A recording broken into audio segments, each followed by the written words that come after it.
This episode of the Nerf Herder Council is brought to you by Audible.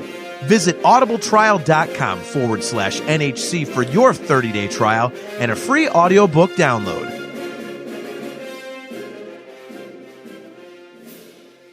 Hi, this is Joseph Williams, son of John Williams, and you are watching the Nerf Herder Council. Why, you stuck-up, half-witted, scruffy-looking Nerf herder! You can't use that word! Only we can use that word!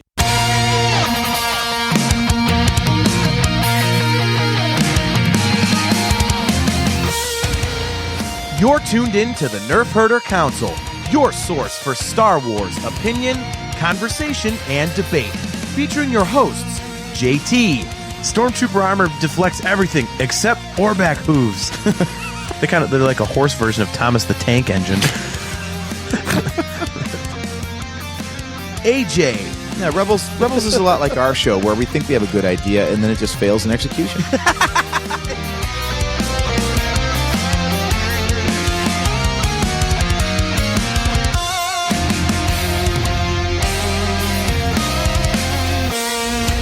On this episode of the Nerf Herder Council, the Disney Plus series Ahsoka is finally in the books, and we're giving our reviews as only the Nerf Herder Council can.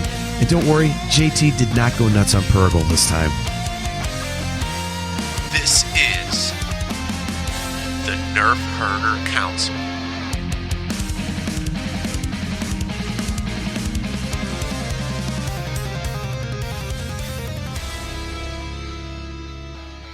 What is up, everybody? Welcome to another episode of the Nerf Herder Council. I am your host, JT.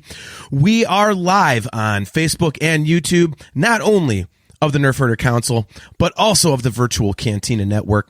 If you are watching on YouTube, don't forget to click that like button, click that subscribe button, and smash that notification bell so that you are notified every time we go live. Of course, as always, we are brought to you by Audible. Go to audibletrial.com/NHC for your 30-day trial and a free audiobook download.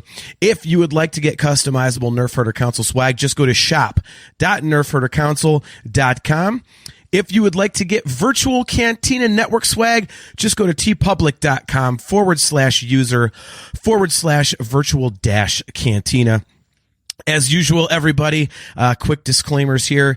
The opinions of the Nerf Herder Council don't necessarily blend with some of those of the Virtual Cantina Network, and there might be some bad words. So if you're offended by cuss words and shit, might be time to turn it off. Also, real quick before I bring AJ on, there is going to be spoilers in this show, so if you have not watched some or all of Ahsoka, definitely turn this off unless you don't care about spoilers. So, without further ado, let me bring on my best friend and my brother. Of course, he is my amazing co-host. AJ, how's it going, man? Oh, do we have a second co-host tonight? What, you're bringing on your best friend and your brother, so. Oh, okay. Well, I'm sorry to compliment you. Fine. You're a giant a-hole. Yes, I am. No, I'm feeling it tonight, man. I've been looking forward to this for, about 8 weeks now. So, okay. And plus, we've had our private conversations, and I know that our opinions of the quality of this show tend to vary pretty wildly. So I think it's going to be a good time butting heads tonight. Yes. Yeah, I've been looking forward to this as well. This is a very interesting show. Let's see. Kale McLeish tuning in. Always good to see you, my friend. He says, alrighty, I'll go get ready. I can be your new best friend. Kale wants to jump in and talk some Ahsoka too. He said, he also said, I'm somewhat expecting John to rip this show a new soul. Very well phrased. Very well phrased. Yeah, this is, man, I think this show is a little divisive, at least as far as I'm concerned. Right off the rip, I haven't seen a ton of universal praise for this, like I have some of the other properties that they've released. That being said, I haven't seen too many people say that it's not very good. So I'm definitely interested to get people's opinions on this tonight as you and I go back and forth on it. There were a few things that I absolutely detested. I'm going to, forego the purrgil hate It'll be they that shall not be named. So we'll do that. They'll be like Voldemort on the show. So, although I do think purrgil are more video lag. I have video lag. Wow. You have video lag, my friend. Oh, well, it'll stop. My computer needs an update, and I found that out 10 minutes before we went live, and I was like, yeah, if I do that, it's going to take 20 minutes. So there we go. But, all right, so right off the rip, what are your overall thoughts about Ahsoka in general? So I give them a lot of credit for doing the show. I think that, it's a big swing to go and continue a show that had 4 prior seasons and market it as a new show. So it's a harder jumping off point. They do a good job in most Star Wars shows of letting everybody in, as an entry point to it, and then they can explore the relevant stories as they want. So for this one to dive so headlong into everything that happened on a previous cartoon that ended like 4 or 5 years ago, something like that. For them to take that and basically give a big thank you to all the fans that loved that show and pay that off with this new live action interpretation of it, I thought was great. And also, I like that they took chances in this show too. So I give them a lot of credit for doing some bold things instead of doing nothing but fan service.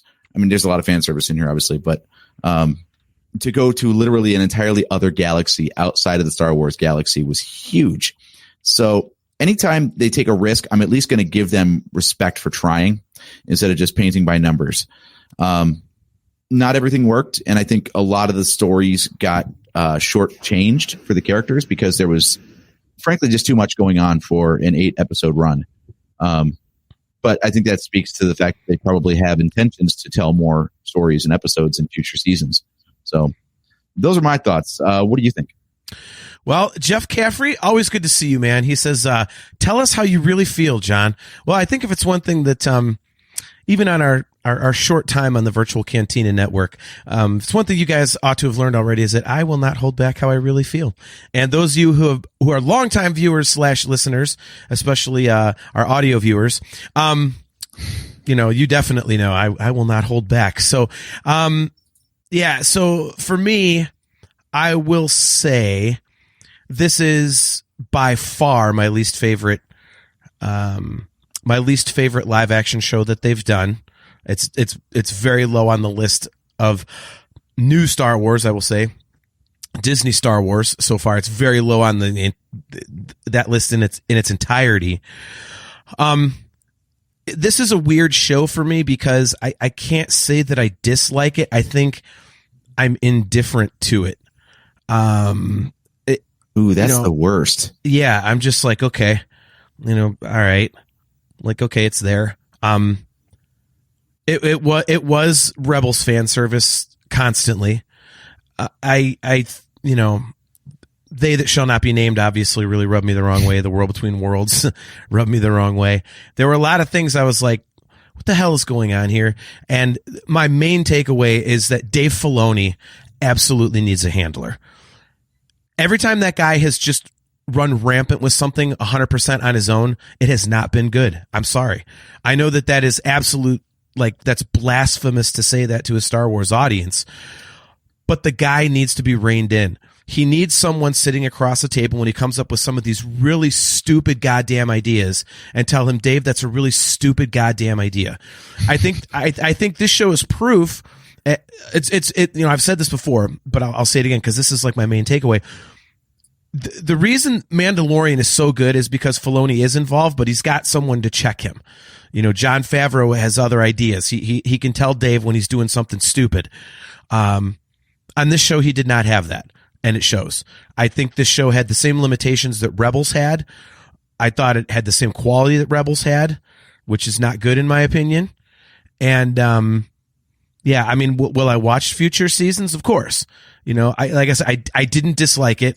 It didn't turn me off, and I'm like, I'm not even going to watch what comes forward. I just, I don't. Nah, it's okay. It's Ahsoka. Okay. So, yeah. All right. So Kale McLeish, he says, so this ends up lower than Book of Boba Fett for you by far because I really like Book of Boba Fett. I'm a staunch supporter of the Book of Boba Fett. Spencer Jowitz, great to see you, my friend. He says Favreau was an executive producer. Dave was just the writer. Well, whatever it was, someone needed to tell him it was a stupid damn idea about 72 different times in the show, and no one did. He just went running off rampant with his certain ideas that we'll get into. Yeah, I was going to ask, what are those ideas? You seem Brad to be Williams? really, really. Well, okay. So Brad Williams, he says, good to see you, by the way. Thanks for tuning in. He says, Filoni needs George to keep him in check. I think it would be somebody outside of George. I think George is a little too close to it, and George needed that on the prequels, which I love the prequels. But there were a few times where you could tell that if someone would have said, hey, George, let's kind of, all right. Well, we're about to have our first person banned from the chat in the history of the show, Spencer Jowitz, and someone needed to tell Ford Crystal Skull is the Ishtar of Indy. Spencer, if you don't stop hating on the Crystal Skull, I swear to God, I'm going to jump on your bed at the next celebration like 4 a.m. when you have to catch a flight. There's a good inside joke there.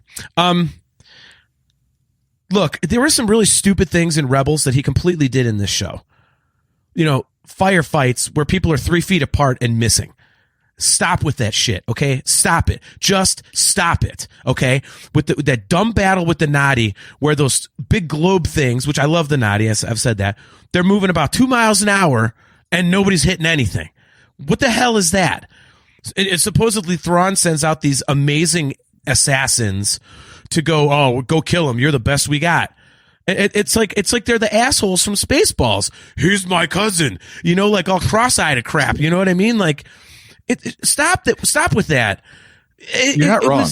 It was terrible. I mean, why? Like, have somebody hit something. I mean, it just looked stupid, and it was I had a huge problem with that in Rebels, and he did it again in this show. It's like, come on, man. Yeah. In a cartoon, okay, fine, but not in live action. It looks really dumb. So that was a big problem. Yeah, in Clone Wars, you're fighting robots, so you can mow down as many of them as you want. But as soon as you put people in the line of fire, now nobody can get killed. Yeah. Well, and it was the cute little Nadi, and I get that. Like, you don't want to, even me, I was like, oh, don't kill one of the Nadi. Like, I would have been bummed out. You know what I mean? But, yeah, I really didn't like that. When I saw it again, I was like, come on, dude. Didn't you learn anything from that show? But that wasn't cool. And Ezra and Sabine sitting there in an open cockpit, like, and nobody's like shooting at them or dinging them, or they're not ducking and weaving. That's like, okay, let's shoot at the little bug people instead of the 2 main characters you're trying to slaughter. Like, what the hell is going on? Okay. That did stick out to me. I'm like, you don't care about the Nadi. You're aiming for Ezra and Sabine as your targets. Why are you pot-shotting the innocents when you could just swarm the 2 people you're trying to kill and get the job done? Yeah. I didn't understand that at all. And I mean, and Sabine and Ezra just kind of like, it was like they were a friggin' spectator. They're just like, oh, look at that. There's a battle. Wow, that's gotta suck. Wow, look at that. Okay. It's like a Sunday drive or some crap. It was like driving Miss Daisy. Like, what the hell is going on? I was waiting for Ezra to stop and take a piss on the side of the damn field. Where were they going anyway? They were going to the ship, weren't they? They were trying to get back to Thrawn's ship. I was busy being the Nadi were. Well, no, the Nadi were, they're Ezra's buddies and stuff. And again, I was glad they didn't kill the Nadi. Although I think if they would have had one of them get shot or something, like put some tension in there. You know what I mean? Like, so it's like if you're going to kill the cute little critters, then your mind will kind of go to that place of, oh, what are they going to do next? But they didn't. It was, so that was, going from a negative to a positive. I did really like the Nadi. I thought they were cool. It was a new little race of people, and they're aliens, whatever you want to call them. And I thought, they were cute, but not to the point of being overly cute. So I thought that was really cool. I enjoyed them. They're like a peaceful race or whatever. And so I enjoyed that. Did you feel like that? Did you feel like Peridia and the whole like new galaxy was alien enough? I felt it just looked like any other Star Wars planet.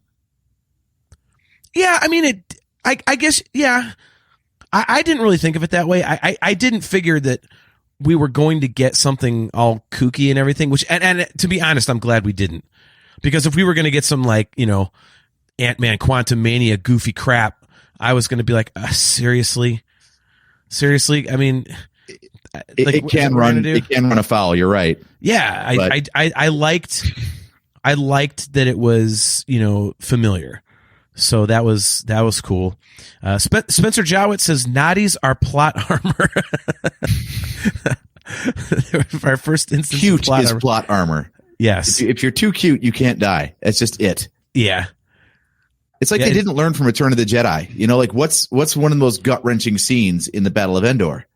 It's when the damn Ewok dies. You know, his buddy rolls over and is like, "Oh man." Yeah, and it even does the groan. Like, actual stakes. They killed a teddy bear. You know, right? So teddy bears can die, but turtles can't. Those are the rules in Star Wars. Apparently not.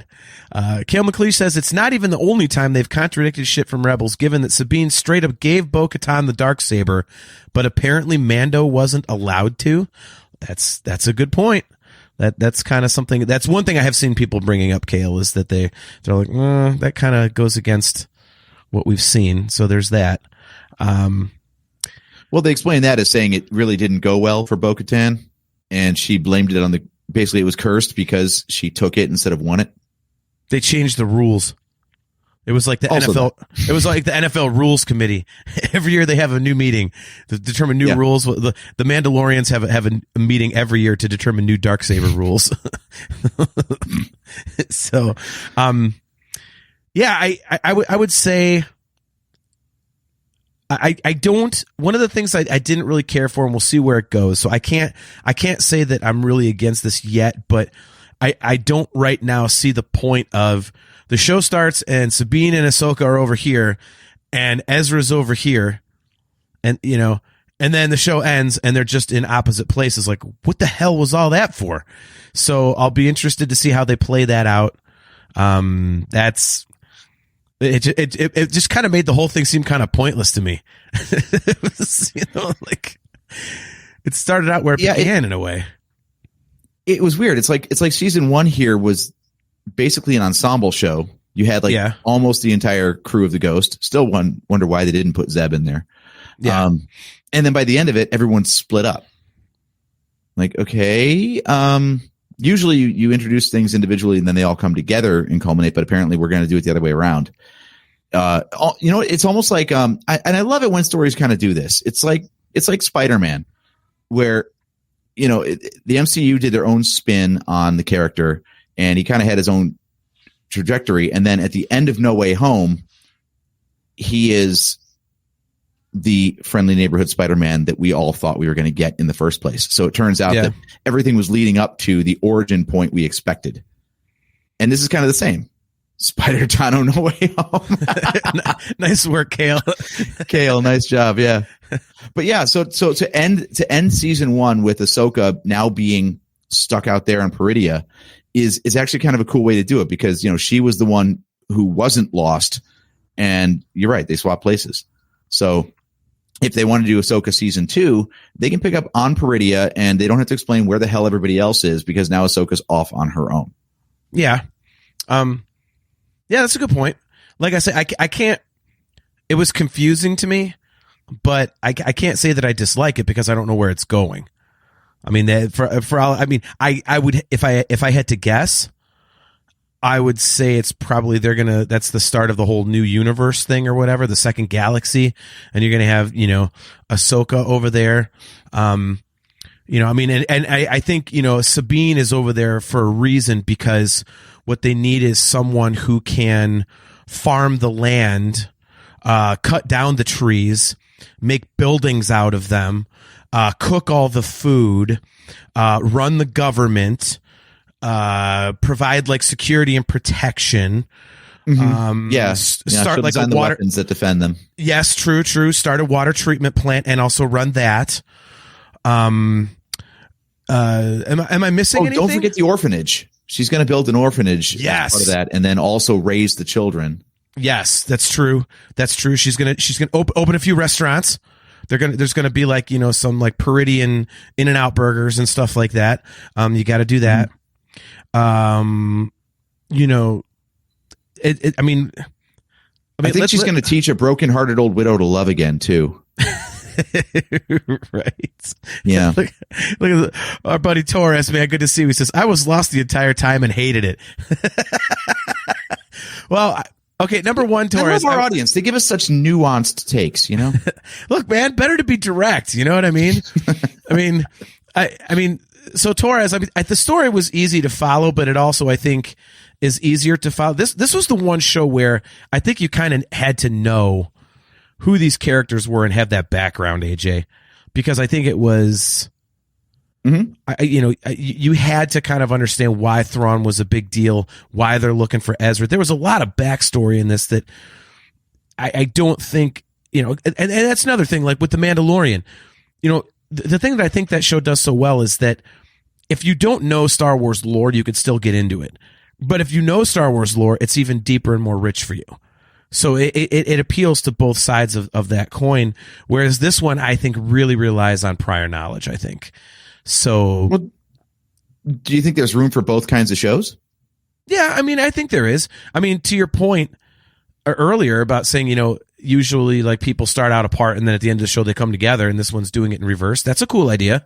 I like that. It kind of turns it on its ear. It's interesting. It's original and whatnot. So yeah, I think there's room for it. You know, back to what we were talking about. I mean, if there's room for Sabine to have 8,428 different skills and lead everything in the whole goddamn galaxy, well, then why isn't there room for a couple different style Star Wars shows? The whole Sabine thing was annoying. She can't do everything. They need to cut that crap out. And let's talk about one of the biggest elephants in the room, okay? Whole show. She can't move a pen on a table.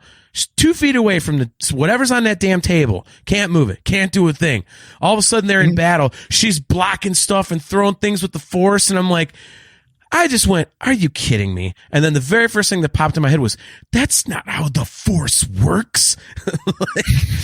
And it's not like, oh, what, the light bulb just clicked or something? Like in the middle of battle, she's like, oh, I get the whole Force thing. Doing all the Jedi crap. Like, the hell was that? I mean, that's one of those dumb ideas that Filoni had that someone needed to go, no. Even Luke Skywalker didn't do that in Empire. When he went off to fight Darth Vader, he was using the lightsaber and everything, but he wasn't, when Darth Vader was throwing all the crates and stuff at him, he was missing wildly. He couldn't deflect him with the Force and all this kind of stuff. No. I mean, at least there was something between he's, a Jedi and he just started learning this stuff. With Sabine, it was like a few hours later. You suck and then she's 5 perfect. 5 minutes later. Yeah, right. Now, on a rewatch, that scene plays out a little bit better. You'll see that she doesn't block every shot. Her Beskar is really taking a lot of the punishment for her. And that's why Ahsoka actually looks back and goes, blasters. Like, she looks at Sabine and is like, you're kind of sucking right now. Use the guns. And I thought that was a nice touch, actually. But the first time she really uses the Force is to fling Ezra like 300 feet in the air. Like, man. Well, and you didn't think this was as big a problem, but I thought Kenobi had the same issue where, the guy can barely do anything in the second episode. In the third episode, he's like kind of off his game. And then by the fourth episode, he's holding back the entire ocean. I'm like, that's more Force power than we've ever seen the guy use in his life, and he's supposedly out of practice right now. It's ridiculous. Okay, I see where you would say that, but the difference there is that, Obi-Wan Kenobi is one of the strongest Jedi to ever live. So at least on that one, you can go, okay, there's some plausibility to it. Sabine, she can't pick up a deck of cards. Now she's chucking Ezra. Like, I mean, I liked that thing where they did like, one's going to force jump, the other one's going to force push, and that's how you're going to get across that, that big Kanan distance. and Ezra did that, yeah. Yeah, I mean, I like that, but they should have reversed it. If Ezra is that much more powerful, well, maybe he should have been the one pushing, but I get it. He had to be the one on the ship. So, yeah, Kale's jumping on my side. He says, yeah, but that's Obi-Wan. We know he has the power and he's regaining it. Yeah, I mean, that's the thing. It's like, at least that's plausible. You know, you could see Obi-Wan, and if he all of a sudden starts doing the Force again, we're like, well, yeah, because he kicks ass. But for Sabine to just do it out of nowhere at the most opportune time ever, I mean, it was just dumb. And you're right. I mean, she was getting shot too, but it's like, it went from like 0 to 60. I'm like, come on, man, really? Yeah, I would. It's not dramatic to show the progression, but I wish they had. It would have made a lot more sense. Well, they did it with Grogu, and it was awesome. I mean, yeah, like he uses the Force a little bit, and then he's tired out.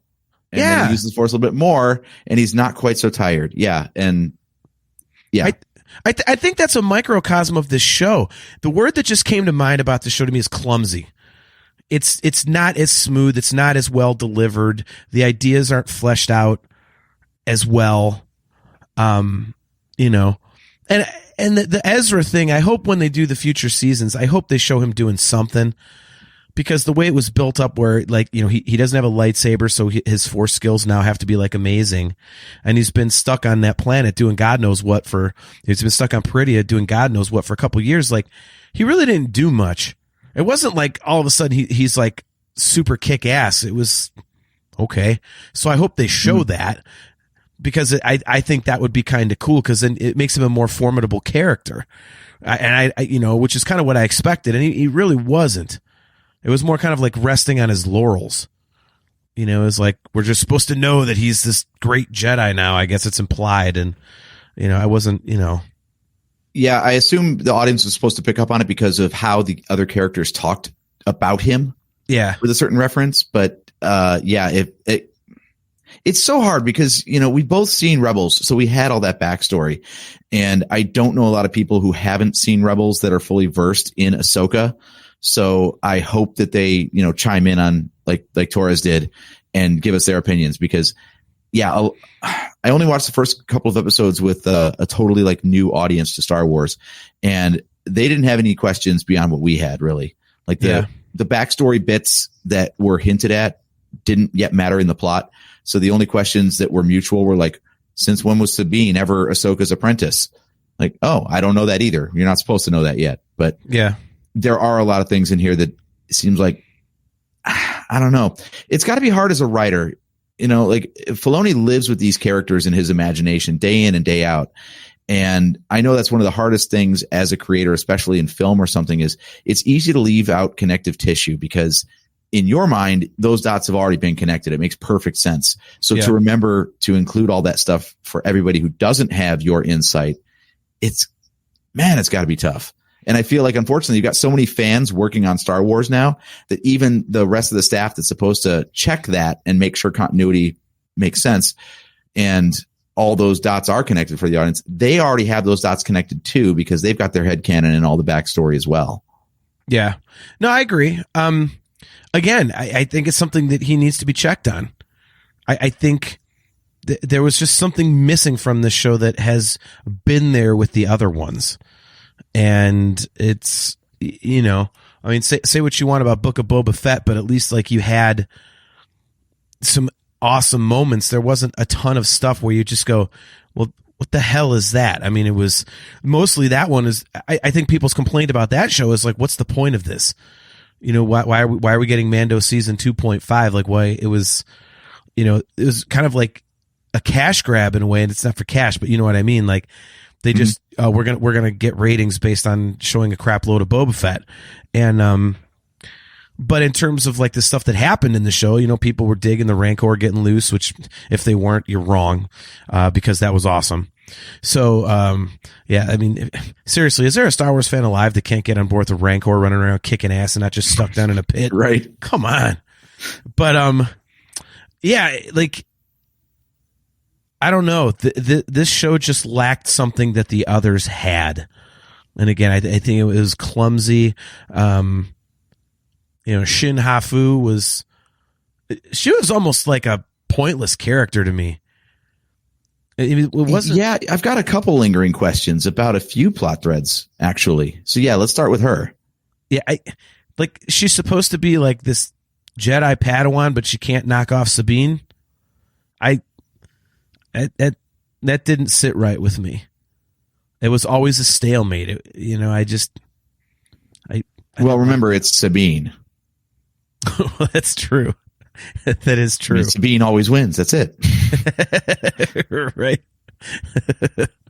Kale agrees with us on the Rancor. As well you should. He said, no, that was pretty great. As was Grogu taming it at the end. Hey, man. See? Book of Boba Fett. It was cool. I don't know. Yeah, I didn't really get that either. And it seemed weird that Balin cut her loose when he did. Yeah. There was like no indication that was his plan until that exact moment where he's like, you go that way, I'm going to go this way. Like, what?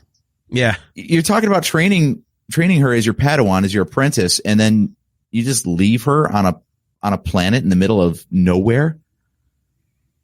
Like, what?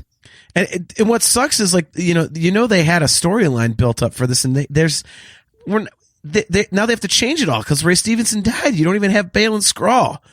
Like, maybe. No. Don't go crossing the streams, buddy. It's not Balin Skrull. Balin Skrull does not exist. Oh, sorry. There is no secret invasion taking place. Sorry.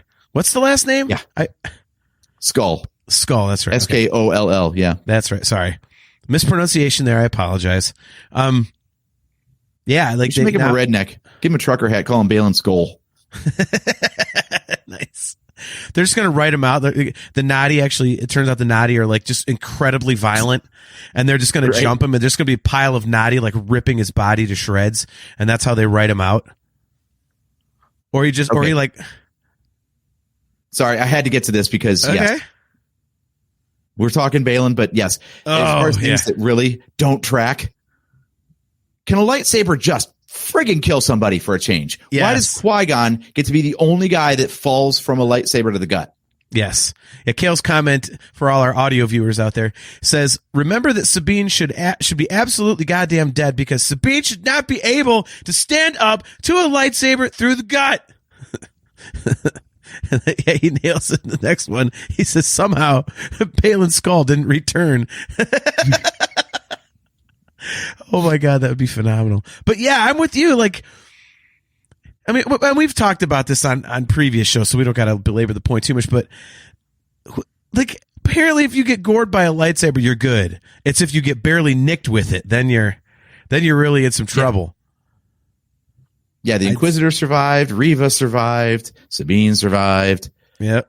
Also, what was the point of that? Like, she survived and it was never brought up again. Did you really have to basically land what should have been a death blow for dramatic effect? You could have just wounded her in some other way. I don't know, like chuck her off the ledge or something so she has like a horrible fall instead of like stabbing her with a weapon that has been shown to kill Jedi and have her survive. It's almost like Monty Python where they leave him like he's like, no, I'm feeling pretty good. Like, no, stay here. I will go. Like, no, I can come with you. I think I'm good. Like, it's almost one of those wounds. They should have done that with her. Wow, I feel surprisingly light on my feet because of this. This really isn't hurt that bad. This isn't. I'm good, guys. I'm good. Let's go. Keep moving. Wow, interesting. The Gray Jedi diet. Yeah, exactly. Yeah, that was another one of those things that was just kind of. I mean, they need to cut that crap out. If you're going to make a lightsaber a non-lethal weapon, you need to absolutely stop that like immediately. And any of the writers, there's got to be somebody in the room with every single Star Wars property going forward. There needs to be someone fully prepared to slap someone upside the head when they go, you know what? So they get run through with the lightsaber, and they don't die, and then the person just walks up behind, blam, and just smacks them in the back of the head and goes, no. Yes. They die. Like, what is that? Lightsabers are really getting nerfed, aren't they? Like, they don't kill people anymore. They just keep coming up with like weapons and metals that can like resist the blade. Like, remember when it used to just be like, holy shit, this thing goes through everything. Yeah. Yes, birds too. Nice. But then now we've got like, Beskar blocks it, and vibroblades block it, and the Darksaber blocks it, and the blade of Talzin blocks it. Yep. And they're zombies, so they don't get killed by it. I mean, lightsabers should kill people. They're becoming like a taser, aren't they? People. Isn't it becoming like At a this taser? point, yeah. That's all Yeah, it it's is. ridiculous. A lightsaber is merely a deterrent. It's like rubber bullets in a riot. You better get back. Oh, that's gonna hurt. Ow, that's gonna bruise. It's like getting hit with a paintball. That's all it is. Yeah. Oh, I'm so glad we're on the same Stop. page. That tickles. Yeah. Good Lord, get that thing away from me. That's hot. Yeah. Man. Yeah, that was not great. I don't know. All right. I don't know. We'll move on, but so you said you had unanswered overly questions. negative. We got to counter it. Give me a happy point. Well, I mean, I actually did enjoy the show. I mean, I just thought it was kind of clumsy. I mean, I thought the imagery was cool. Balin Skull was awesome. It is such a damn bummer, like that Ray Stevenson had to die, because I really wanted to know, like, what the hell was going on with him and what his motive was and all that kind of stuff. And yeah, he was like the most captivating part of the whole show, I think. Yeah, and I mean, I loved Hu Yang. I thought, he was great. That was a really cool character. I don't know. I think there was a lot to like there. it was just a very clumsily handled sort of a thing. So do you feel like there was too much going on? No. I mean, and when you really get down to it, the story was pretty simple. I mean, but again, if you know what's going on, like, had you seen Rebels, okay, Sabine wants to find Ezra, and Thrawn is out there, so of course the bad guys want to find Thrawn. So you know what's going on. So I thought they kept it to a nice simple thing, like, we got to go get Ezra, they got to go get Thrawn. So I thought that was good. It was nice and simple and everything. So that was, I enjoyed that aspect of it. The whole, if you're jumping to another galaxy, you need a giant space ring. I thought that was cool. It kind of made sense to me. It was kind of grounded in at least logic, if nothing else, because, when you see, like, the Jedi starfighters and they had, the little hyperspace ring and it got them, to go a little distance. Well, if you're going to a whole other galaxy, you need a really big one of those. So yeah, that was kind of cool. Yeah, I mean, I liked the Night Sisters. It was cool to see them in live action. I didn't understand why they like kowtow to Thrawn. I just really don't understand. Like, that guy has nothing. That guy is controlling like an army of zombies, and the Night Sisters have like dark magic and the Force, all this other stuff, and they're like just like kissing his ass, like, they're in trouble if he's mad at him. Like, what is that? I didn't understand. But I thought the that Night was weird Sisters too. was cool. Yeah, it just, I mean, that was the only thing that bothered me about Thrawn. I mean, was that it's like, okay, the guy's a military genius and stuff, and they're just, to me, they made him too powerful. It wasn't as cool as it was in Rebels or in the EU and stuff like that. He was a little bit different. Look at Jeff Caffrey. Does Thrawn have blue balls? There's multiple ways to answer that. Oh my gosh. I don't know. One of those times where being on the network kind of kneecaps us. A little bit. I don't know, Jeff. There's 3 Night Sisters and 1 Thrawn. I think he's doing just fine. Yeah. So, yeah, I thought Thrawn was a little too powerful, and it just didn't seem like when in Rebels, when he was just like strictly this military genius and this leader and stuff, like it felt, it was cool. You get it. Like, okay, he wins strictly by his wits and everything like that. It's an intelligence thing, which is very cool. In this one, it was like everybody just bows down to the guy, like he's got, superpowers or something, and which is not the case. And so I was like, I don't know about that. I get that, but I thought it was kind of cool the way he is almost deified by his troops and everybody else at this point, because he's their leader and he's kept them alive through all of this.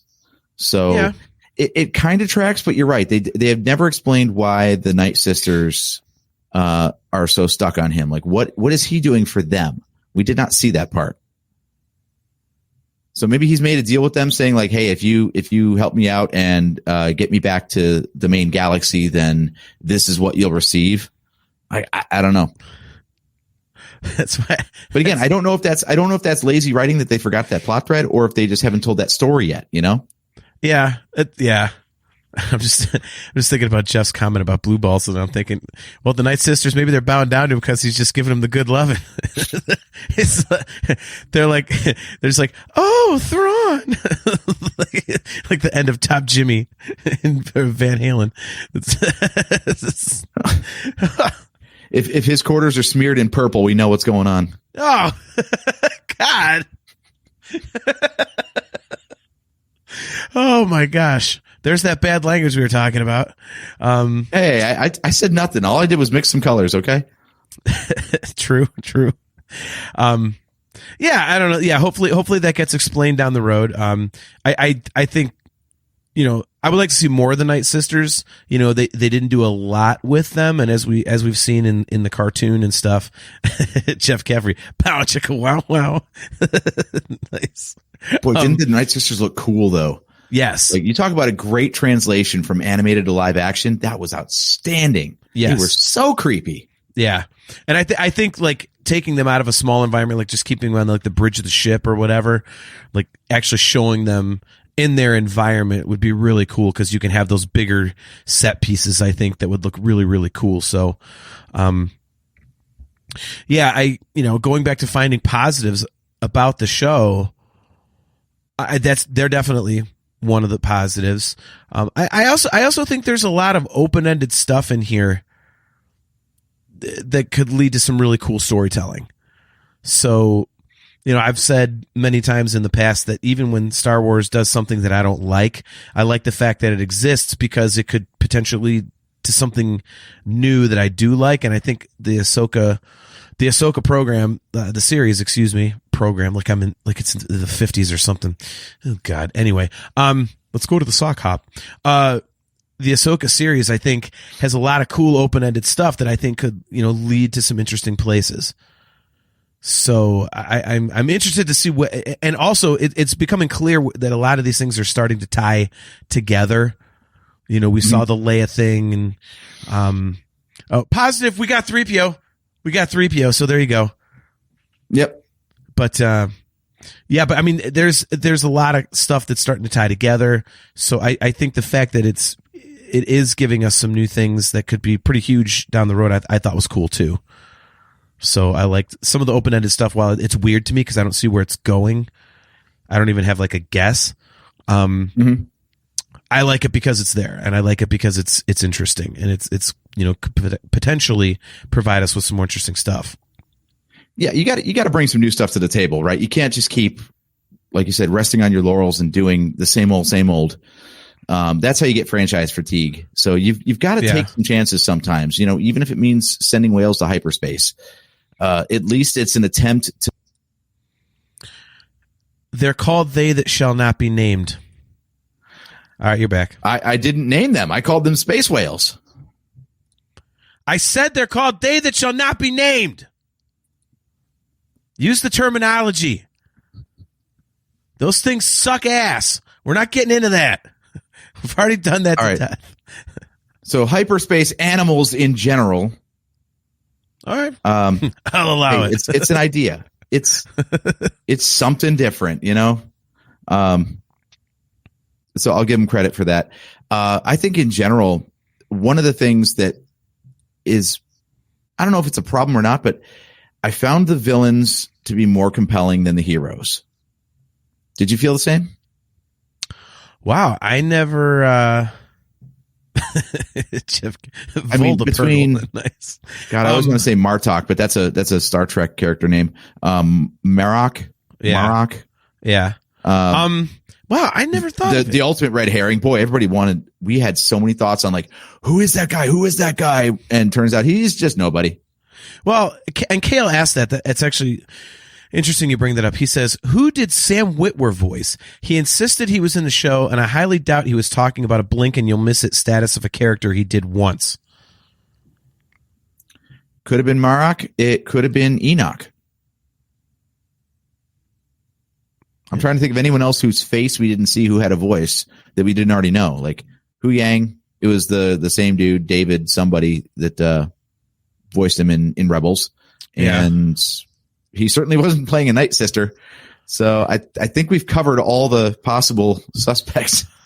Let's see if we can Google this here. Sam Witwer does maybe appear he's in the got an credits. IMDb credit now. He's simply listed as an additional voice, and it's not clear who. You know what they like to do though? Sometimes in a lot of these things, they like to get like their buddies in to do random stormtroopers. So he might have just been doing stormtrooper chatter. All right. Well, they need to get him in there, man. Right. Back to your question. Jeff Caffrey says villains made this show. He froze. He done did freeze. I froze. Yeah, we got Jeff and then your stupid face hanging there. Oh God. So, it looked fine on my end. Interesting. But again, my computer does need an update. It's probably what it is. Jeff said villains made this show. I never thought about it to answer your question. Like, were the villains more compelling than the heroes? I don't think I'm qualified to answer that because I'm not invested in the Rebels characters like a lot of people, but I don't dislike them. So I think I would naturally be predisposed to enjoying the villains more because they're more interesting to me. They're new. Morgan Elsbeth, I really wasn't into. I just thought she was kind of like your crazy aunt. And it was, so I was like, okay. Shin Hafu was pointless, as we said. Baylan Skoll was awesome. Thrawn is, no matter what, is awesome. That's just a great character. Enoch is the gold face. Enoch's the gold face stormtrooper, right? Yeah. Yep. That was cool. That reminded me of something out of Squid Games, and I like Squid Games a ton. I love Squid Games. I like Squid Games a ton. What the hell is wrong with my speaking this evening? God damn it. Good Lord. Anyway, God damn it. That's exactly what I was thinking. Oh God. Yeah. I don't know. I'd say it's pretty much down the middle. I mean, it was cool to see more of Ahsoka. Hera's a great character. Sabine, I was pretty indifferent to. Yeah, for me, running through everything, I think it's about equal for me. So I guess you're saying that so you said, the villains were more intriguing for you than the good guys. Yeah. Like, I don't know. I'd have to think of other examples to see if this always stacks up, but the broadest strokes of the story to me would be the bad guys are doing something. We've got to stop them. It's like, the heroes had no plan of their own other than to simply be an obstacle for the villains. And that's probably a pretty standard story format, but at least like every time the villains were on screen, I was like, oh, what's going to happen now? They're up to something.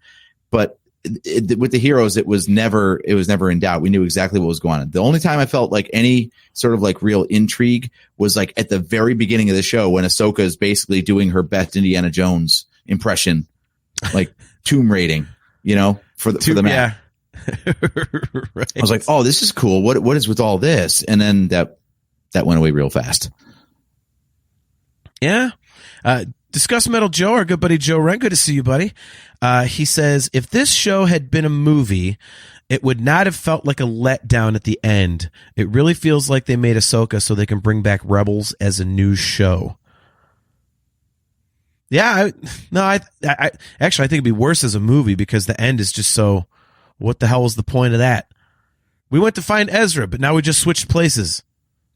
That's I said this on the recap show on the network last week, where to me, the last episode, it almost feels like maybe the episode count got cut, or they wrote it for a season 2, and because they didn't have a green light for season 2 by the time this had to hit air, it feels like they tacked on a bunch of these like scenes at the end, just like check in with all the characters and see where they ended up.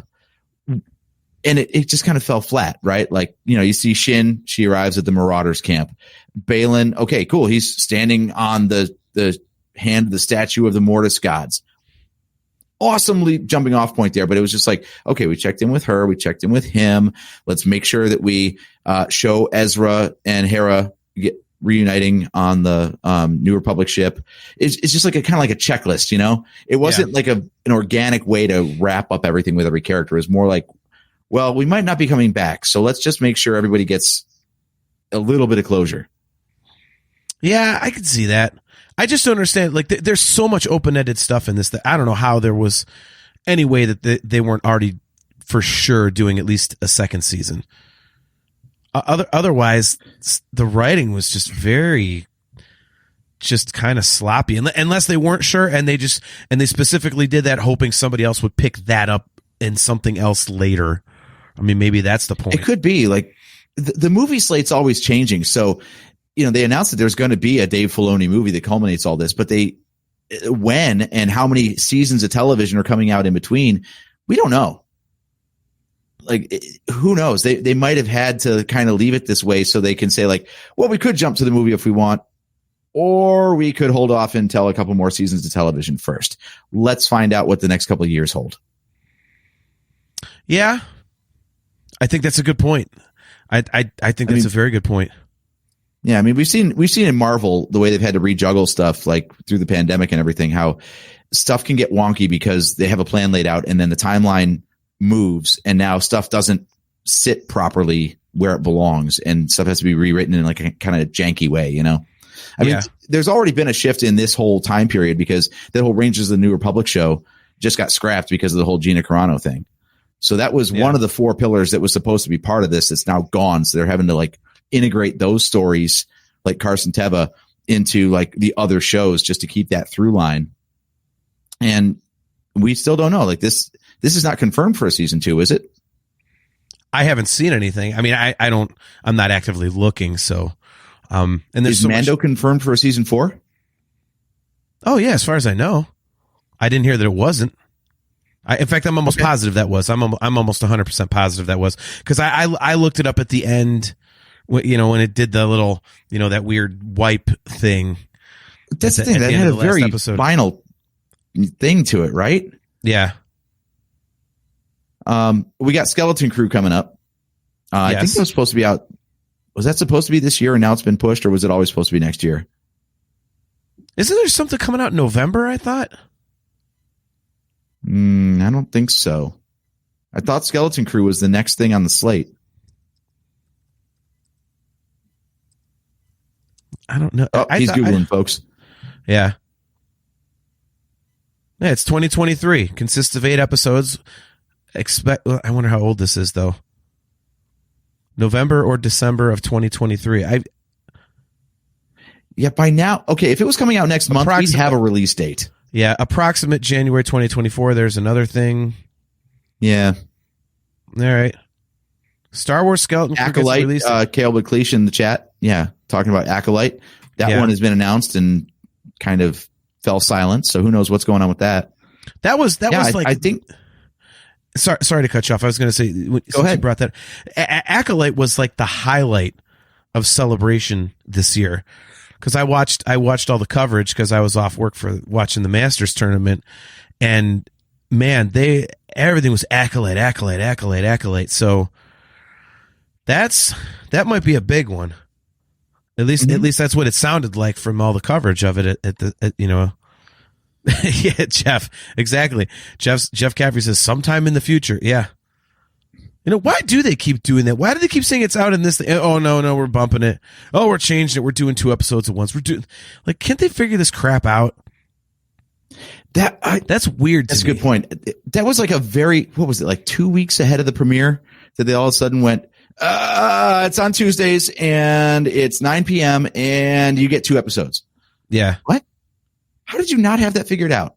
It's like they just looked at the calendar and was like, oh crap, we've locked in Loki for a certain release date and we don't want them overlapping. How do we fix that? Yeah. And the other thing I didn't like was the whole 9 p.m. a set time. They should just do what they were doing. Release it at midnight Pacific. I disagree.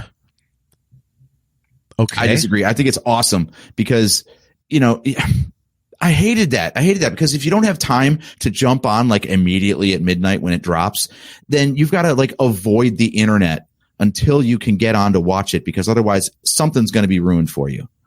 I hate that. Well, how addicted to the I love internet that are everybody you? gets to see it at the same time at a regular viewing time where we can all enjoy it simultaneously. I hated it. I want to come home. I want to make dinner. And when I sit down to eat dinner, I want to put the damn show on. Not sit down, eat dinner, and go, okay, I got to kill time for 2 hours or 2.5 hours or something. And if I want to get to bed early, like, well, you're not doing it that night because I got to catch Ahsoka. Okay, well then I can shift your thinking. Wednesdays used to be the day that Star Wars would drop, right? So now just think of it as you're getting it 3 hours early. 6 hours. But, yeah, I don't know. I don't like it. I don't like it. Jeff Caffrey says, I love the appointment TV idea of the old days. Okay. I think I'm in the minority here with that, but Jeff's out on the West Coast. So he said 6 p.m. here was perfect. Yeah. See, for me, it was 9 o'clock and I was like, damn it. That's usually when I'm laying in bed, just pulling up some like YouTube videos or, episode television of reruns of something or reading, a book to fall asleep to. Instead, it's like, nope, gotta watch Ahsoka. Brad Williams, the East Coast gets screwed because you're right. If it came out at 6 p.m., that'd be awesome. Yeah. Brad Williams says that there's been zero press and hype for Skeleton Crew. That's true. A show I'm nervous for, but yeah, I feel like that one's in trouble. Or they're just focusing on the other stuff. Also, as far as the lack of promotion, the strike really has a lot to do with that right now. Yeah, true. But yeah, for a brand new show to have no promo, that doesn't say that the studio has a lot of faith in it either. I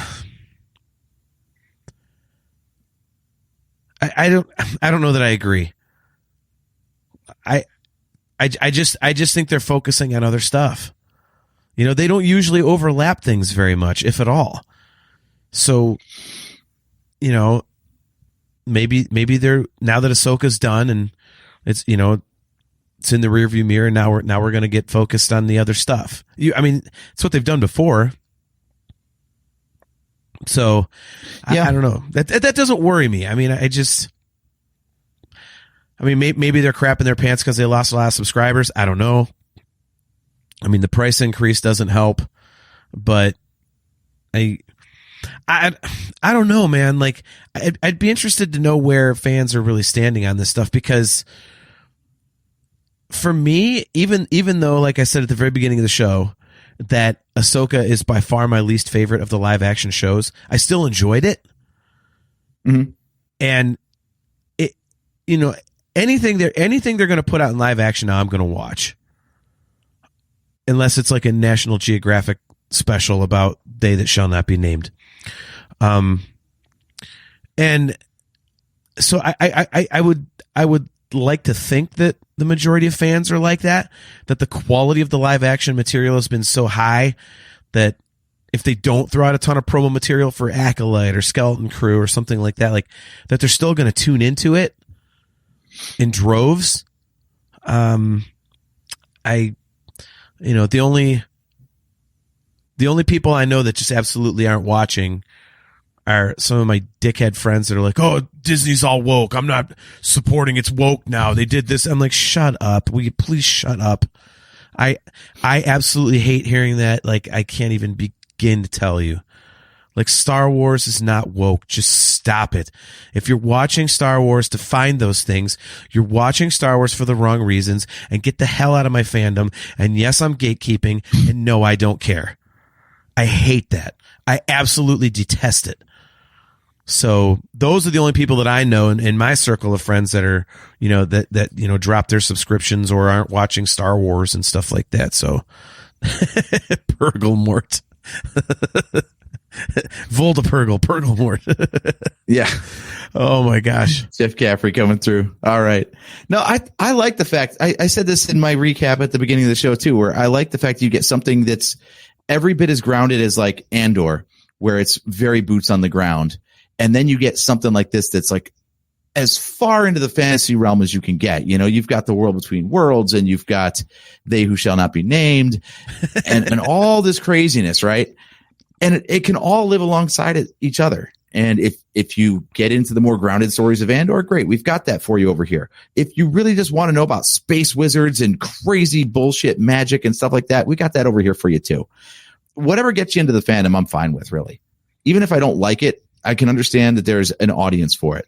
Yeah. I mean, hell, dude, I put on the Young Jedi Adventures in the background the other day and just chewed through the entire first season of that. And it's utterly, it's written for like 5-year-olds. But you know what? If we get some new 5-year-olds into the fandom, I'm okay with it. Yeah. I don't care how ridiculous it is. It works for the target audience. I totally agree. It's like that game show that they had for a minute where Ahmed Best was, Keller and Beck, and Steph and I watched all those episodes, and it was fun. It was little kids kicking ass. Getting into that show, and then you're watching Mandalorian, and all of a sudden that flashback scene hits with Order 66. You're like, holy crap, there's my Jedi. Yes. See, and that's cool. It's interesting. Even just a dumb little game show. Although it did kind of suck sometimes watching like the kids that were really terrible at it just getting smoked. That was did it suck watching kids do badly, or did it suck knowing that you could absolutely kick their ass at that show? It sucked because I have such a dark sense of humor. I was like just thinking of a parent at home going, "You're disgracing the family. You placed last. You couldn't even jump over a log." Like, just the horrible things that go through my mind watching that stuff. But yeah, I mean, it was that part of it was, but even that was cool, and it was definitely for little kids, and it was interesting, and it was, thought provoking, and if nothing else, it brought Ahmed Best back into the canon, which was great. So yeah, I just, there's all these great things. I just think that Ahsoka, it looks great and it's fun. I think, dude, I think for me, there's just something about live action Star Wars that will always be interesting. And I think now that there are a lot of animated examples, Rebels and Resistance and obviously the Clone Wars and stuff. I think to see these animated characters come to life, it's kind of like as interesting to me as, seeing the Marvel stuff, where it's like I've only ever seen them on the pages of a comic book, but now they're in right in my face on my TV screen or on a movie screen. And I think that's really cool. And I think they've done a great job with all of them. So speaking of, we haven't even covered all the storylines in the season so far. So speaking of animation making the jump to live action and actors getting their, flowers, so to speak, how about Hayden coming back as Anakin and doing all the like Clone Wars flashbacks and stuff? What did you think of all that stuff? Loved it. Yeah, loved it. So you love the Clone Wars flashbacks with like Ryloth and the Siege of Mandalore and everything? Oh yeah. Well, give me more Anakin Skywalker. Give me more Anakin Skywalker. I was really surprised about how effortlessly he kind of slotted into that Clone Wars style Anakin. Yeah, he had to basically do his best Matt Lanter Anakin Skywalker. That's what I was thinking instead of too. His own Hayden Christensen Anakin Skywalker. And I thought it worked. I thought it worked pretty well. I do have a public service announcement, by the way. Speaking of, Hayden Christensen, real quick. So let's just go solo here. I saw a lot of complaining online about the de-aging of Hayden Christensen. Stop complaining about the de-aging. It looks fine. Cut it out, Star Wars fans. It looks fine. It's better than not having it at all or leaving him as an old man. So just be quiet. Thank you for listening to my TED Talk or whatever the hell the statement is. I just had to get that out there because I saw so much of that. I'm like, dude, shut up. It's Anakin Skywalker and all these different eras, and that's cool. Can't you just get into that? Can they do a better job? Yeah, but it's a TV show. It's not a movie. So they're not going to have the budget and the time to do what they do for this, the cinematic releases. But yeah, I'm completely with you. I thought that was one of the best things of the whole show. I mean, Kale says it, best episode ever. It was. I mean, I hated the World Between Worlds thing, obviously, but I was going to say, are you going to walk that back now because you had to get through the World Between Worlds to get to the thing you liked so much? Yeah, and I really didn't understand the point of what the hell was going on. Like, he's going to kick her ass, but then there's a flashback, but then he's going to go back to kicking her ass. Like, that was weird to me. It was kind of like the dark side cave on Dagobah in Empire. Like, what the hell is this? I was just going to say that, yeah. Yeah, but him going into the different versions of the character, I thought was really, really cool. So I really enjoyed it. I thought it was great. And again, I'm a little biased. I am a huge Anakin Skywalker fan. I keep becoming a bigger fan of that character as years go by, and I think it's probably because I loved Hayden Christensen in the prequels to begin with. I thought it was a great casting choice, and I think now that he's like becoming this like icon in the franchise, I kind of feel like I was on board. Like I'm like an OG or something. So maybe that's got part. It's part. It's part of it. But you liked Anakin before it was cool. Yeah, exactly. Like I'm like, I told you guys this was awesome. See, isn't he great? Like, well, he's got the benefit of having, 20 more years of acting experience under his belt. So I think he's just doing a better job in the character because he's got 20 years of experience being an actor. Well, but I mean, it's the dialogue too and the presentation. I mean, I don't. That, yeah. Yeah. I mean, better material, better actor, better acting. Yeah. I mean, I really don't think his acting was a problem in the prequels because it's that's a whole nother episode. I don't think anyone could have saved some of those lines. Yeah. Yeah, exactly. I mean, that love. What's that Harrison Ford quote about you can write it on the page, but no one can say this? Yeah, you can and type yet, this in the stuff, but you prequels can't they had say to. It. Yeah, yeah. I mean, it's been done to death, but I mean that love scene in Attack of the Clones is like you're in my very soul, like and it's so now that you've given him something that you can actually say and get into normally, without trying to force yourself to make, to polish the turd, you can see the guy knows what he's doing. I mean, he always did. So, Jeff Caffrey says, they hit the mark with the Clone Wars Anakin for sure. Yeah. I mean, the whole thing was just a really, really cool. It was. Yeah. And he was given some schlock to say in this too, but he somehow pulled it off. I didn't mind it. Even when it was schlocky, I'm like, okay, well, that's not anywhere near as bad as the things he had to say in the prequels. So I'm used to goofy shit coming out of Anakin Skywalker's mouth. So right. Maybe I was just like, primed for it from having watched 2 and 3 so many times. But yeah. Do you think the show was a little? Do you think this show felt a little philosophical? I mean, there was action in it, but it was kind of, it was very kind of like down in the weeds. With the philosophy of the Jedi and all this other stuff. Like it was, I don't want to say intellectual because it wasn't like some huge thought provoking thing, but it did seem a little heavier on some more. I don't know how to phrase it, but tell Dave is a lore junkie. Yes. Dave loves writing about the Force. He has, yes. I mean, how many interviews have you seen with the guy? He has so much to say about the Force and the nature of the fabric of Star Wars. So as soon as we got season 3 of the Clone Wars and that Mortis arc, you knew that this guy was going to go in deep. Yeah. And now that he's got like the reins to do it all, like whatever he wants to do. Oh yeah.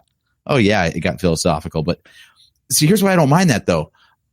Like, I think one of the criticisms of Book of Boba Fett is it was more like, how do we get to the next action sequence? It was just a bunch of action sequences, and then we had to write some story to get us there, where instead this was like the other way around, where it's like, okay, we've got all these thoughts, all these story points we want to hit. Now, how do we make the action express that? Yeah. And that's always, I think that was even back in the episode 3 special features. They were talking about that, like how the lightsaber fights have to tell a story. Yeah. You know, they have to start at one place and end at another and build and you know, explain character through action. Yeah. And I feel like this show did a really good job of that. Yeah. Skip Ruckle, good to see you, man. He says, absolutely. Ahsoka was working out her legacy. Yeah, so this show kind of reminded me of a movie, and I don't know how many people have seen this. I mean, it's Steven Spielberg, but it's an interesting watch because it's a pretty heavy watch. I think you got to really be into talking. But Steven Spielberg's Lincoln, I remember watching that movie, and it was just nothing but dialogue and exposition, and like nothing really happened. There were a few, you know, scenes, you know, obviously they had some stuff going on. But it was really just a lot of dialogue and explanation. And this show kind of felt like a Star Wars equivalent of that. It's, you know, I don't know if that's exactly right, but that's how it felt to me. Which again, I think, you know, goes back to your point of it being a different type of a show. And, you know, there's different types of shows. And you know, if you like, you know, certain aspects of the Force, there's different things for everybody. There's something for everybody. And I think, you know, that's one of the things that set this one apart. So, you know, it was pretty cool. I thought it was an interesting presentation. And because it was a little different, I think that's the parts of it that I liked. Because I really think if this had just been handled like the rest of it, where it's pretty much just, like you said, Book of Boba Fett, where it's a bunch of like action set pieces and a little bit of story in between, I don't think I would have liked it because of, you know, the complaints that I had about the show. There wouldn't have really been anything to take my attention away from the stuff that was pissing me off. So,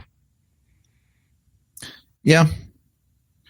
Yeah, I think like even as much as I don't like Sabine having the Force, that alone is something at least worth exploring as an idea. This concept that, you know, how does Obi-Wan put it in A New Hope? He says, you know, the Force is an energy field created by all living things. It surrounds us, it binds us, it penetrates, surrounds us, it penetrates us, it binds the universe together. Yeah. So it is in everything. So I like the way, you know, Sabine kind of played proxy for the audience and kind of like asked Ahsoka, like, so, you know, how does this whole Force thing work? And she's like, because, you know, everything's got the Force, so why can't everybody just use the Force? She's like, well, it's a little bit more than that. And I like that conversation. That's like a very natural conversation that a new Force user would have, especially one who's struggling to master it, would have with someone who's, you know, been there, done that. Yeah. No, so even the very nature of the Force is something that is open to interpretation in Dave Filoni's mind, which is cool. I think he takes it too far. In what aspect? He always wants to expand it, and sometimes enough is enough, because it's you can go too far, and I think Sabine is a perfect example of it. Like, just stop. Sabine doesn't need the damn Force. You know, this implication, you know, like, you know, that, you know, when Ahsoka said, like, when Sabine said, so everybody can use the Force. Well, not exactly. No, the answer should be no. No, you can't. No, you can't. It's like, you know, it's like playing guitar. Can everybody try to learn it? Yeah. But most people are probably going to end up sucking. So they don't. You can't do it. You can't play guitar. Like, you know what I mean? Like, it's true. Like you can grind and grind and grind, but there is at some point a certain amount of innate talent that's required. Yeah. Like, dude, you are an awesome cook, and I don't care how much time I put into it. I am never going to put on a meal like you do. You just have a knack for it that I don't. I can follow a recipe to the letter and make adequate food, but I'm not going to make anything that makes people go home and go, man, that's a good meal. I hate to. I get your point. How it is. Yeah. I can cook, but that's why I'm the fat one. You know, you can work out. If everyone can use the Force, do you think we're coming into a Force user problem? Like, the original trilogy taught us that basically it was Obi-Wan and Yoda, and then Luke was learning, and that was it. That was it for Force users. That was it for Jedi. But turns out that at that same time in history now, Ezra was alive, Ahsoka was alive, Cal Kestis was alive, Baylan Skoll was alive, Shin Hati, I think maybe not. I think she might be too young. Shin Hafu. Correct your pronunciation of Shin Hafu. Caleb Dune, also, known as Kanan Jarrus. Yep. For Last of the Jedi, you will be not by a long shot. There are a lot of Force users out there, and apparently more all the time. So I feel like it kind of diminishes Luke's importance in the saga to find out that there are Leia. Sorry, I forgot Leia. Yeah. They just keep inserting more people that, you didn't know it, but they actually had the Force and they were training as Jedi. Like, what? Yeah, I never thought about that. That's a very good point. Yes, I do think that's a problem. There has to be some kind of mystique left. There has to be some kind of limit on. I mean, I understand that, they've already said, some people, slip through the cracks in Order 66. That's where this, that's how this whole thing comes about. But yeah, I mean, the list you just read off it's not like there's two people out there and Yoda's like, oh shit, I forgot a couple people I did, Mm-hmm. it's, it's, Grogu. Yeah. I mean, there's that's quite a list. Yeah, man. See, I wouldn't have thought about it unless you brought it up. So it's like, to me, I'd be like, oh no, it's not a problem. But then you mention it that way, and I'm like, oh no, that's a problem. Yeah, that is. And that was the whole thing. It was big about Luke starting the new Jedi Academy too, right? Was he was restarting the Order because he was the only one who could do it. Turns out there's about 5 or 6 people that could do it, really. Well, and then are they going to get it? I mean, are they going to get into the whole point of, these other people could do it, but they were sucky, so they don't really count, right? You're just a hack. It's like Luke Skywalker's in the NFL, but all these other jobbers are in the XFL. Yeah. After the regular season, they'll be bagging groceries, on Coruscant. Yeah, that's a good point. Damn it! Why'd you have to put that thought in my head? Oh, don't do that, man. I love that. I love the Force and the Jedi. Now it feels watered down a little bit. Have they said anything about Jude Law's character in Skeleton Crew? Is he supposed to also be a Force user? I'm going to be honest. I haven't read a lot about that show, so I don't think they said a lot about that show. I mean, even Celebration was light on details. Yeah. I mean, I know it's about 4 kids, and he's got to track them down or something, and I mean, we'll figure it out. As we said, there'll be plenty of stuff coming out about Skeleton Crew now that Ahsoka's over. So, right? It's like they learned their lesson from Last Jedi and Solo. You don't want too much overlap, or else people will just tune out. Yep. Oh. Well, on that note, why don't we close up shop here? I think we've talked a lot of Ahsoka here. That was good. Overall grade. I was asked by Chris Mocked. I actually did some stuff for Mocktails from the Cantina this past Saturday. I did a podcast episode with Chris and one of his buddies, and he was doing he said he stole it from us, doing a school grade on the thing. Oh. So yes, we invented that. That's ours. I was like, well, we stole that from somebody else, buddy. Don't worry. We plagiarized too. And I gave it a C or a C plus. It wasn't bad, wasn't great. Lots to like, lots that kind of irked me, but it definitely didn't turn me off of watching future episodes of it, and it certainly didn't turn me off of live action Star Wars. So it was pretty cool. What about you? Letter grade? I will give it a B plus. I liked it better than you did. I'm still on board with seeing how some of the stuff that didn't jive with me plays out. Okay. So yeah, I'll give a pass to a lot of the things that I didn't enjoy because there's so much stuff we didn't even get around to. We didn't even talk about zombie stormtroopers, for example. This was we talked about it on the last episode. We talked about it. We mentioned it because it's stupid and shitty. Besides, one of the things that we all agreed upon last week in the VCN Ahsoka recap was the show just felt a little overstuffed. Like there were so many storylines that could have had their own episodes worth of content, and they just had to like drop it real quick to get onto the next thing. Yeah. So I'm actually dropping it down to a B+ or a B from an A because of so many dangling plot threads. I feel like they could have structured the season differently to pay off certain story threads better. Okay. Otherwise, I think it was really entertaining, and it definitely puts plenty of meat on the Star Wars bone to be picked at later. Yes. So Skip Ruckle apparently just got a spoiler. We did warn everybody at the beginning there will be spoilers, but oops. Sounds like you haven't seen the last episode, Skip. Yeah, there's zombie troopers. It was apparently Dave Filoni thinks he's got to throw Walking Dead in here somehow, which was right. Like I said, you wanted positives, AJ, and since I already bitched about zombie troopers before, that's why we didn't talk about it, because it's a putrid, stupid ass idea. So we didn't discuss it.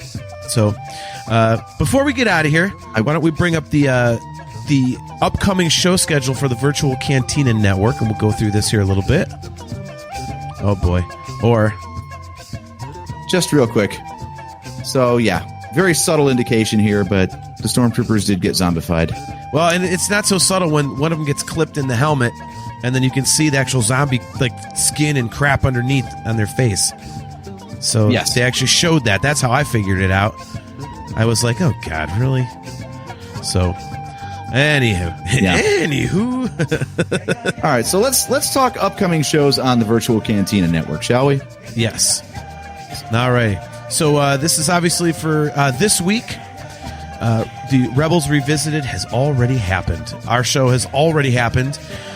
Later on this week, namely tomorrow, we have the VCN Watch Along Gallery Season 3 Mando. That'll be tomorrow, October 12th at 9:30 p.m. Eastern Standard Time, 6:30 p.m. Pacific Time. And then we have on Sunday, October 15th, the Jedi Archives Dark Droids Issues 1 and 2. That'll be at 11 a.m. Eastern Standard Time, 8 a.m. Pacific Time. So again, that's Sunday, October 15th. So tune into those excellent shows. I'm really glad that one show isn't on there that is like technically a Thursday, even though it says Friday, because I always mess that up, and you get it right. So I didn't have to stumble over that. Right. So, for those who do want to tune into Rebels Revisited, that is every Monday. So stay tuned to the other great shows on the Virtual Cantina Network for a listing of what they will be watching on their next episode, and they'll be sure to tell you. But that is always Mondays at 9 p.m. I think Eastern. I think so. Yes. Yep. Yeah. 9 p.m. Eastern, 6 p.m. Pacific. Yep. And we are going to be right back here in 2 weeks on Wednesday, October 25th at 8 p.m. Eastern Standard Time. And we are doing our annual Halloween episode. And this year, it is not Star Wars related, but we do that from time to time. We have a non-Star Wars show. We have decided that we want to review the shittiest horror movie remake ever made, which in my opinion is the remake of A Nightmare on Elm Street. It is pure hot garbage. So if you want to watch a really terrible movie, go ahead and watch that, and then you can throw your 2 cents in the chat, because that's what we are going to be doing, is skewering that absolute abortion of a movie, because I hate it. And it deserves. And I've never seen it, so this should be really entertaining. It is putrid. I will never forget seeing that in the theater.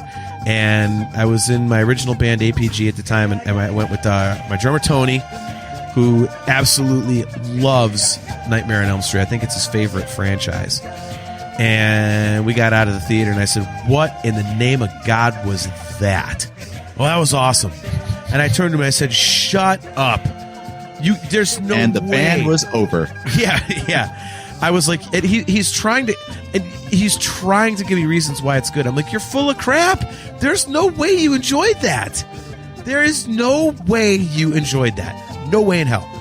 No way in hell. So Yeah, that movie is definitely terrible, and we're going to be talking about it. But I'm a huge Halloween fan. I watch scary movies all the time. I actually watched a really weird one the other night. I'm one of those goobers that'll look up like goriest or most twisted Halloween movies. I look up those lists and try to watch them if it sounds interesting. So there was one called Maniac, which was 1980. And they actually redid it in the last decade or so, and they had Elijah Wood as the main character, which is a very weird character choice once you've seen the original. But it's pretty gory, especially for 1980, and it's very straightforward. There's not much to it, but it's pretty twisted. And so I was like, all right, this is interesting. It was for free on one of the streaming services. And last recommendation before we get out of here, I do have a Halloween movie recommendation. It's a little old. I think it's, let me think, 93, 94, something years old. Anyway, it came out in 1931. My wife and I, Steph and I, sat down and we watched the original Dracula, the Bela Lugosi Dracula. And I got to tell you. Oh, wow. That is a classic. It was very entertaining. The ending was like, oh, give me a break. The ending was just totally a shit sandwich, but it was really entertaining and it was creepy. I mean, because I had to laugh every time there was a bat that came in, because it was obviously like a rubber bat on a string just being bounced. Mm-hmm. So you couldn't help being like, but I mean, it had a very creepy vibe. And when you start thinking about, okay, what if I'm in 1931 and I go to the theater to see this, I would have chilled my piss. So if you guys haven't seen it, it's interesting. Yeah. It's only like an hour and 15 minutes long. It's a short watch, but it's interesting. It's campy and it's creepy and it's cool if you like older movies. And AJ and I grew up on the Marx Brothers, so I like those sorts of things. It was good. So if you like direct-to-video quality horror movies, I just recently watched Pet Sematary Bloodlines on Paramount Plus. That was, like I said, it was a direct-to-video kind of quality movie. Ugh. So it's basically, don't bother. Yeah, don't try it. Yeah. See, it wasn't bad enough to be entertaining, and it wasn't good enough to be entertaining. It was that horrible middle ground. To bring everything full circle, remember I said they needed somebody in the room to smack Dave Filoni in the back of the head when he came up with one of his dumb goddamn ideas? They needed somebody to smack the writer of that Bloodlines thing to be like, no, leave Pet Sematary alone. Didn't you learn your lesson from Pet Sematary 2? Like, just go away. Or the remake of Pet Sematary that came out in the last few years, which was also terrible. Not as bad as the remake of Nightmare on Elm Street, though. So, all right. There you go. So, guys, thank you once again for tuning in to another episode of the Nerf Herder Council. As we said, we will be right back here on Wednesday, October 25th at 8 p.m. Eastern Standard Time. We are live on our Facebook page, our YouTube channel, and also the Facebook page and YouTube channels of the Virtual Cantina Network. As always, we are brought to you by Audible. Go to audibletrial.com/NHC for your 30-day trial and a free audiobook download. If you'd like to get customizable Nerf Herder Council swag, just go to shop.nerfherdercouncil.com. If you would like to get Virtual Cantina Network swag, you can go to their site, which is tpublic.com/user/virtual-cantina. And guys, we are here every other Wednesday at 8 p.m. And if you are on YouTube, please click that like button, click that subscribe button, and smash that notification bell so that you're notified every time we go live. Skip Ruckle, thank you very much. He says, Nerf Herders rock. Thanks, buddy. It's good to see you. Appreciate the kind words. And to all you guys in the chat who make the show go, Joseph Wren, Kale McLeish, Jeff Caffrey, all you guys, thank you so much for hanging out with us. We really appreciate it. It's always great to see you. And we'll be back here in 2 weeks. So until then, I am your host, JT at Dog Pound Jedi. He is AJ at Drake Adams 579. And we'll catch you next time.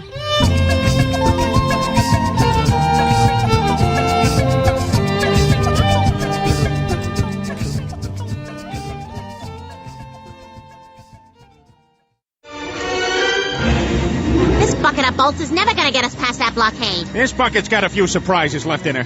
Plus me and Chewie are on it. Ain't that right, Chewie? Hell yeah, you my Nerf herder. You my Nerf herder.